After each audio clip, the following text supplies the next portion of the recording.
My name is Coach Zach Yannick. I'm an Indian club coach and educator, and I'm here to show you the Crescent Moon.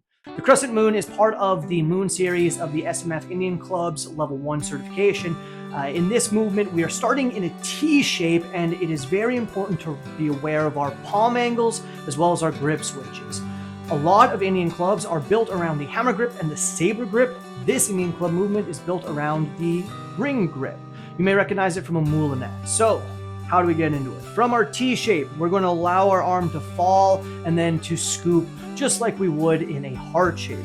Once we are in this front tuck position, I'm going to make sure that my palm is facing the sky, because from here, I'm going to drop the club into that ring grip. Ring grip, of course, meaning I'm just holding with my thumb pressed against the side of my hand. I'm not allowing the club to slide to pommel. I'm owning this position here.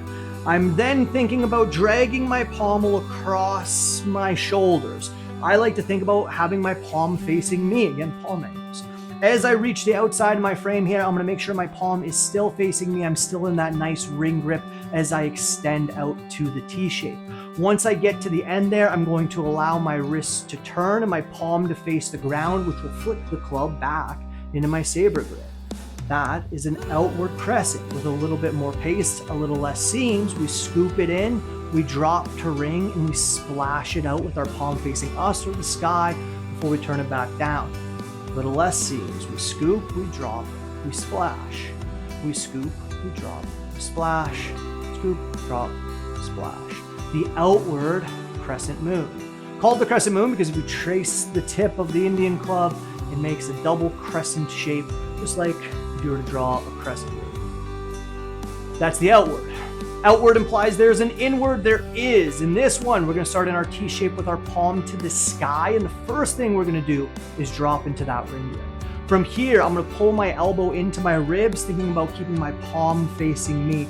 As I roll back into that front tuck position, same idea. I'm going to turn my palm to the ground, which will roll the club back into the saber grip. I'm then going to splash back out into my T shape, getting my palm to the sky. I drop it from there, elbow comes in, I turn the palm to find my saber before I slice back out. Drop and pull, slice back out. Drop, pull, splash. Drop, pull, splash. Drop, pull, splash. Palm angle's the key. Gotta face the sky, otherwise it's not gonna work. Smooth and controlled. Of course, if we can do it with one arm, we can do it with two.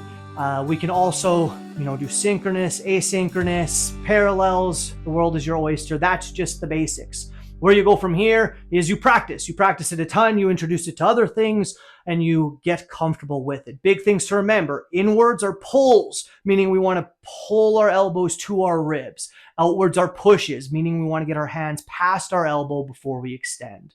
Ring grip is crucial. Don't let it slide to the pommel, otherwise you won't get back in a good saber grip. You'll be in a pommel grip. We don't want a pommel grip, we want a saber grip. So keep a little bit of tension in that thumb, but let go of everything else. And with that, practice, practice, practice.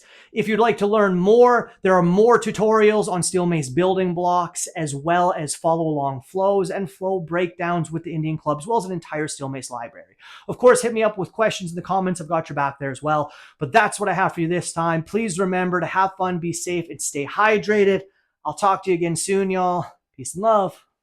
Oh, I can't really do my hand thing while holding a club.